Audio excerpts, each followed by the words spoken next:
Good morning. Right, I am back. It's Monday, so today it was quite nice. I got here and they're like, Todd, we just want to speak to you. We want to talk about our options, and you know, we're thinking about redoing the bathroom, and you know, potentially we want to go up into the loft and stuff like that. I was want another shower room up in the loft. Well, I wouldn't have got this combi boiler, but anyway, it's fine. I'm not going to get into that. But just basically talking through options. They've got very, very small bathroom. Got a very small bathroom, and I said to him, you know, it's very, the smaller bathrooms are always more expensive. You've got nowhere to put your tools, you've got to make every decision count, because every millimetre counts in a small bathroom.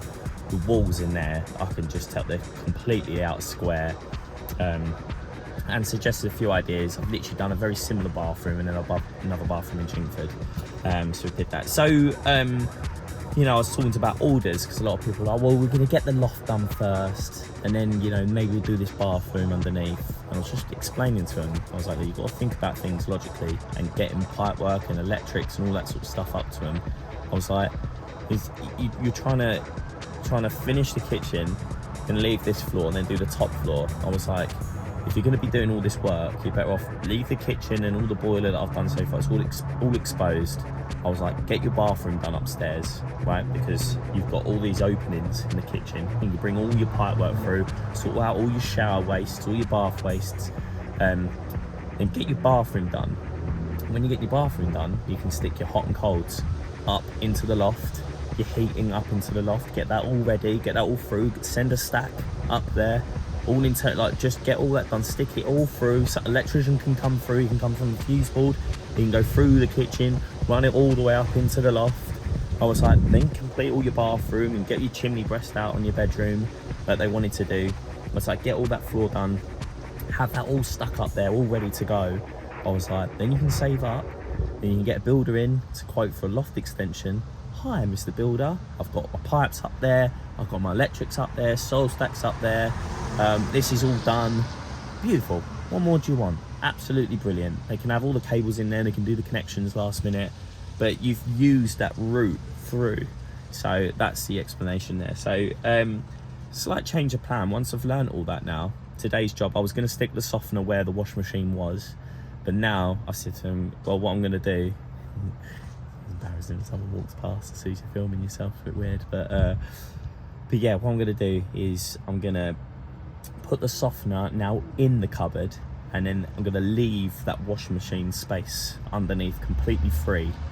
And that's this, if they do want to increase the pressure, because the pressure and the flow rate isn't great on this house, and that they already bought the boiler and all the rest of it. I've just fitted the boiler, but I'll say to them, if you do want to increase the pressure, then we can put a little power tank compact in that space. But if I put the softener there, then obviously I'm gonna have to move the softener to allocate space for it. So that's what I'm doing now. So I'm gonna get the softener inside the cupboard, and it will leave that space for future options, save me snookering myself. So right, let's get all this in here. Let's go, shall we? Get this all done. Oh, that's the biggest intro ever. So yeah, that's what I'm getting at. So originally I was going to put the softener in there, but that is the perfect space for a power tank compact. So I'm now going to put it here. I've got a lot of pipe work to tidy up in here, so I'm going to have a right good sort out. So yeah, that's going to go there if it fits. I've got to get it out of the box and just play around with it, try and make it as compact as possible, to not lose as much cupboard.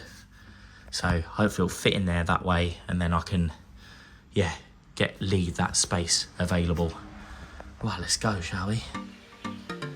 So I'm just stripping this out. I'm gonna bring, I'm probably gonna elbow that up higher and bring it across, not the cold, but the hot there. So that'll end up being like that, up the top there as high as possible. Annoyingly, I got the walk back out there, and this, I tried reusing that compression nut there, but it was just leaking, and I just couldn't put a bit of paste on it. But I think it's just on the wonk slightly. And then there's also this ball fix valve I don't really want on there. So what I'm going to do, I'm going to try and cut that ball fix out and just bring a new bit of pipe up. And also what I learned doing this is that there's a little outside tap out here. And when I did turn that water back on out the road there, this livened up.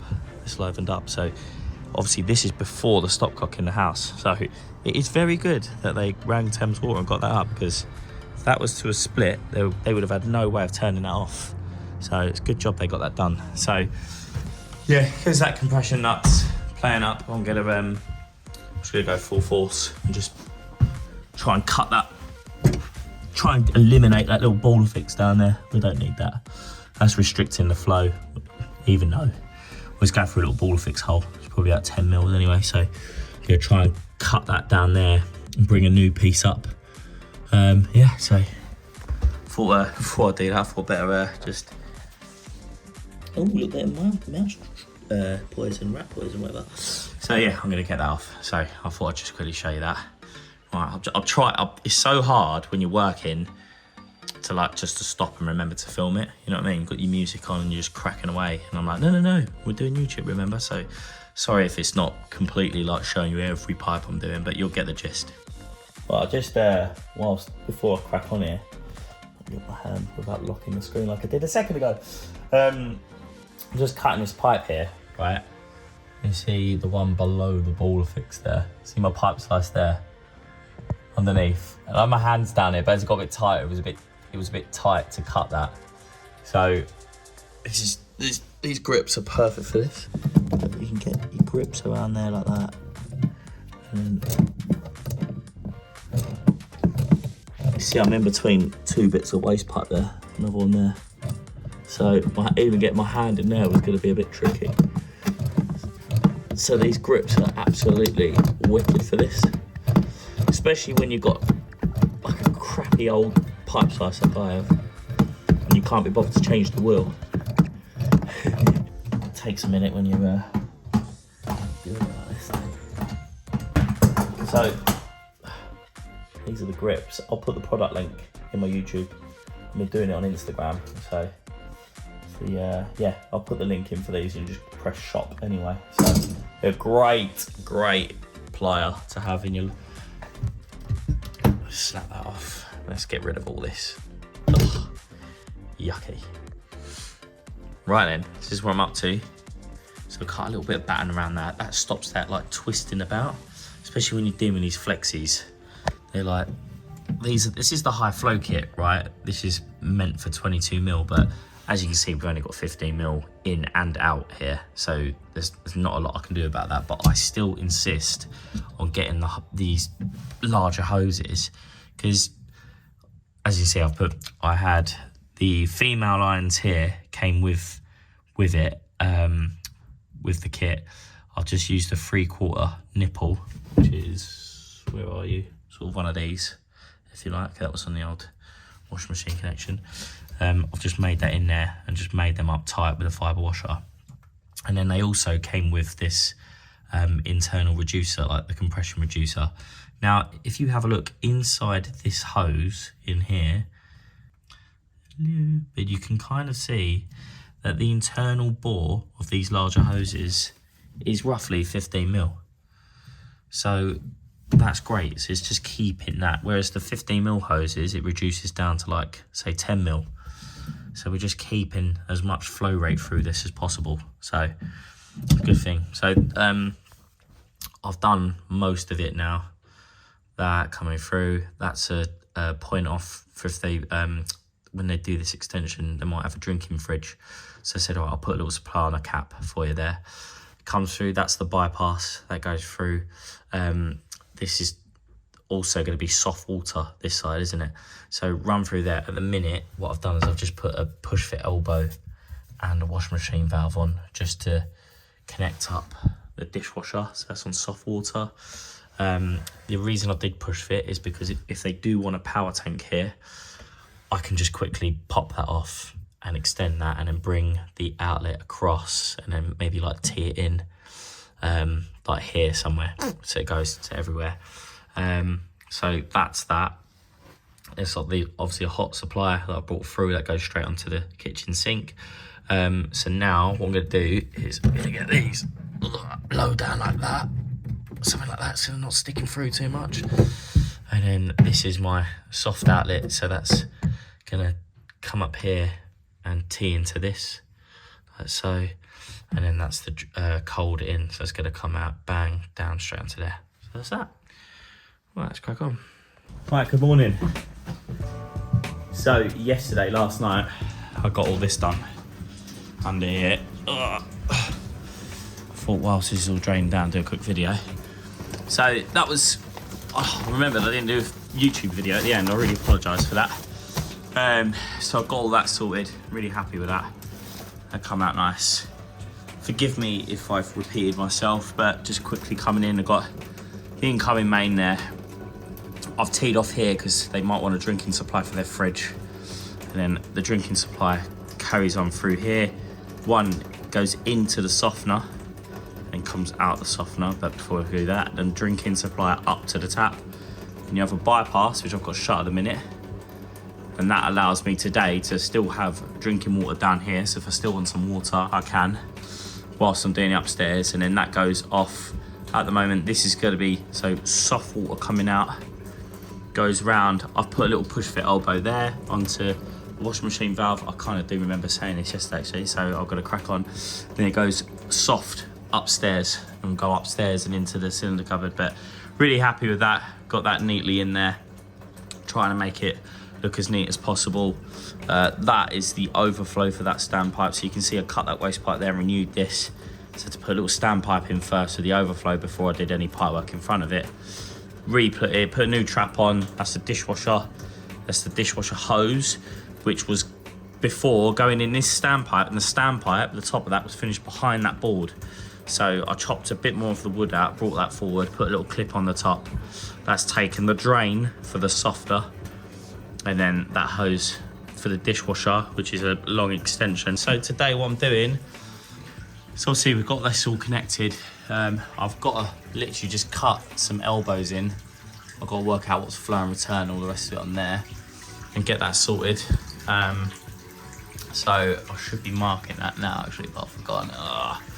Anyway, I'm just draining down the hot water cylinder and the heating. So today the conversion, I've got my drain hose. Another little thing here. If you're gonna put a drain cock on like that, there's no point putting it really tight to the floor, like so. Just up a little bit higher, or stick that drain cock out a little bit further so your hose isn't struggling to get on. It's just really grateful for the new drain cock, but stupidly fitted. So that's draining out there. And up here, I can hear this pump wearing away, which is good. It means it's draining out. So, got my little L dust sheets down, they're great. Oh yeah, that sounds good, let's turn that off. So, yeah, I'm cutting all this out. It's quite simple, so they've got hot out, hot back in. So that's my hot pipe at the back. So because I connected it downstairs, I'm just gonna take that as low as possible and cap that off. The main's already been converted. So look, they took the main off and put it down to the cold feed originally to all the bathrooms. That's the cold feed to cylinder from the tank. So I won't be taking that pipe out, but I'll be cutting that down there. That feeds the cylinder. And that's a little drain cock there, which I might use in a minute. Try and see, it looks quite good actually. See if I can get that out. And then the flow and return, that's coming from the boiler there. So it's the primary flow. So I'm just gonna cut this here. It goes along, obviously, hot water valve, heating valve. And then the heating valve, there's a flow, that's that flow pipe there. So I just got to connect that onto this. Get rid of the feed and expansion, which goes up to the tanks. Try and get rid of all that. And then just cap the return, obviously, down there. And that should be that system converted. And I've got to get up in the loft in a minute and make sure I get all the tanks out. But I thought I'd just do a little video there quickly before we do too much. So yeah, let's get it all out and get the hot water. Oh, and I've got the gas to do downstairs. I forgot about that. Under here, I've stuck a pipe through from the boiler, and there's another pipe through there, and there's a gas coming up in the kitchen from there. So I've got to cut that off with a multi-tool, run the new gas on, pick the hob up, and then carry the gas on into this cupboard and connect up onto the meter. It's going to be a new 28mm run. So that's good. That's just stopped. So I'm just going to go and get a hose up there. One more going. Right, let's go. Glug, glug, glug, glug, glug. I'm just tipping the tank up here. I feel like it's like whoever built it, they knew to make this cut really crap and it overhangs, so I had something to wedge onto. It's just doing it for me, weren't they? So just draining the rest of this tank out. Originally, so he's done 2 outlets here. One's to the cylinder and one's to the bathrooms. But we know one of these has been capped off downstairs. So they're obviously both coming out.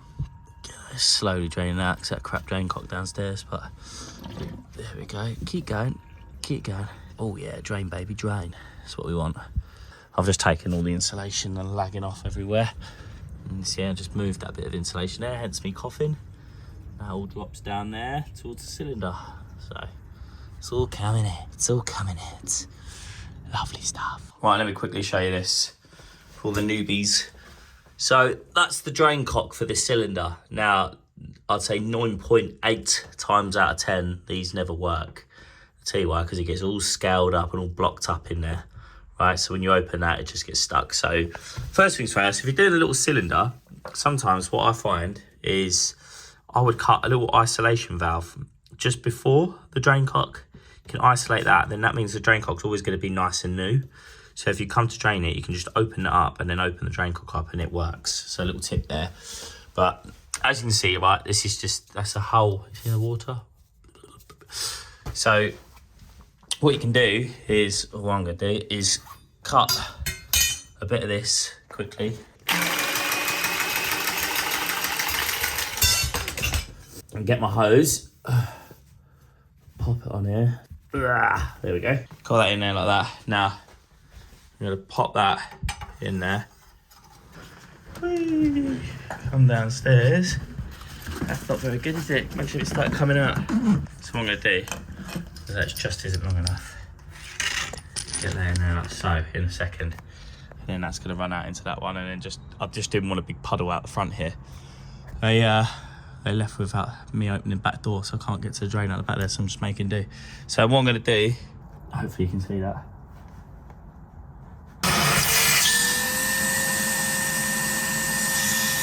So I sucked on that hose, that pulls it out of the cylinder, and acts like a siphon. So now the water's being siphoned out. And it's running down, out, and into there. I need some longer hoses, don't I? Yeah, just how you do it, just in case you haven't seen that before. Always helpful. Good old reset. I'll just say something, right? If you're an installer, right, and you're doing things like this, right, obviously that's in there like so, right? Now, I'm happy there's a drain cock, so I'm not going to complain, but if you're installing a drain cock that way, right, just like what are you playing at? Like what? That's just good for no one, isn't it? It's absolutely crap. Just think about it a little bit better. There's 2 drain offs in this job and they're both utter nonsense. Like, how are you ever going to get to that when the flue's in the way? That's just, I'm sure it's doable, but not without being a keyhole surgeon. Not very easy, is it? Oh. Hose just ran out there, look. Just wedged it in. Got to use everything to your advantage. Oh, drainy, drain, drainy, drain. Remember when I put that there so I didn't want to puddle outside? Oh, what a laugh. What a day.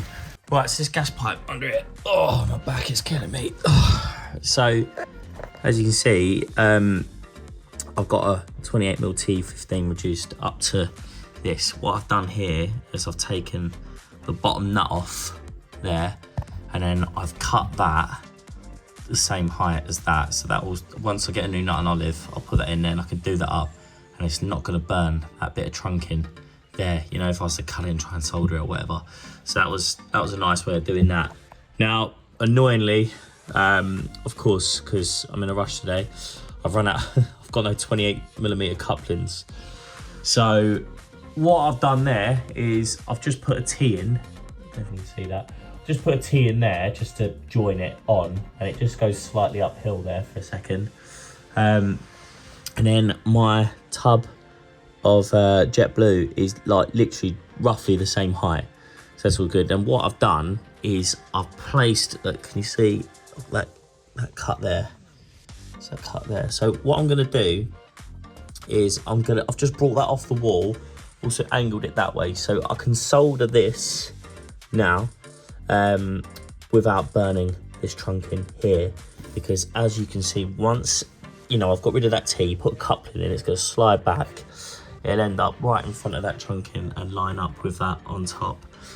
And then once I've done that, I can get another coupling on the end of that and solder that on, and then solder that on.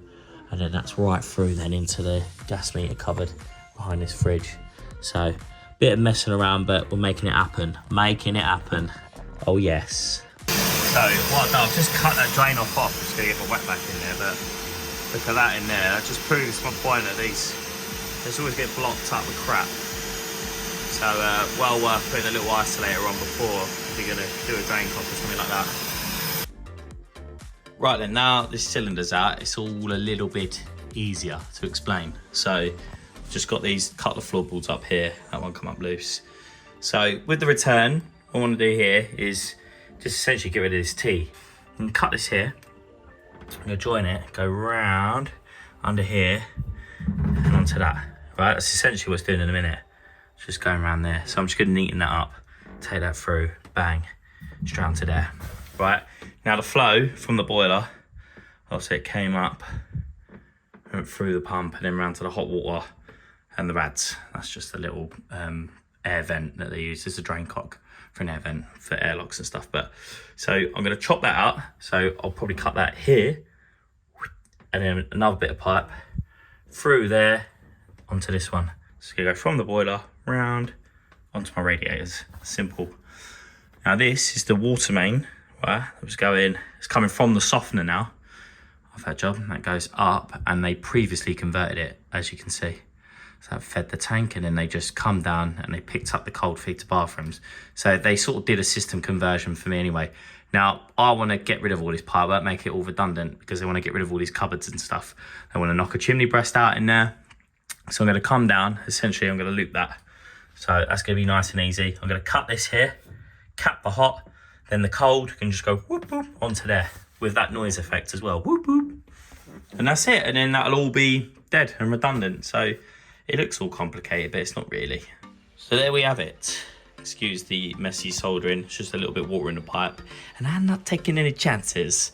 So nice and easy now. Flow from the boiler, round, down into the rads, return back to the boiler. Like that. Then soft cold from the softener, back down the cold to the bathrooms.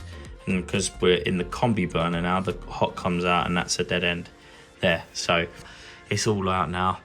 All the electrics made safe, so I can rip this cupboard down and not have to worry about it, apart from this horrible bit of flex load into that, but they're gonna need an electrician here for that. That just looks a bit dodgy, so I'm just leaving that. I've taken the load out, but that supply, that tiny little bit of flex, dodgy. Pass with flying colours. So what I've done there, I've just moved the meter to here. One, because getting my gas pipe across, and then this was in the way. This also, when it shut down, was kind of like behind the meter, so it was a bit awkward. You can see the shape of the meter there. So now I didn't have to do that. I've moved that there. I've also screwed it down because it wasn't screwed down. So that bracket's actually solid now. And then that way I can send my 28mm gas pipe back. It's 25mm away from this electric, which is what I wanted. And also the Anaconda hasn't got any, it's not touching anywhere. It's kind of like a nice bend coming through there. And obviously the emergency control valve is nice and accessible now. So that's through, really happy with that. Comes under there.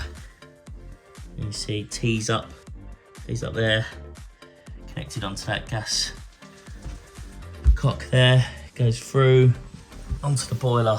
So I can, now I've tested that, I can turn it on and get some hot water on the go, shall we? Woohoo! Whoa.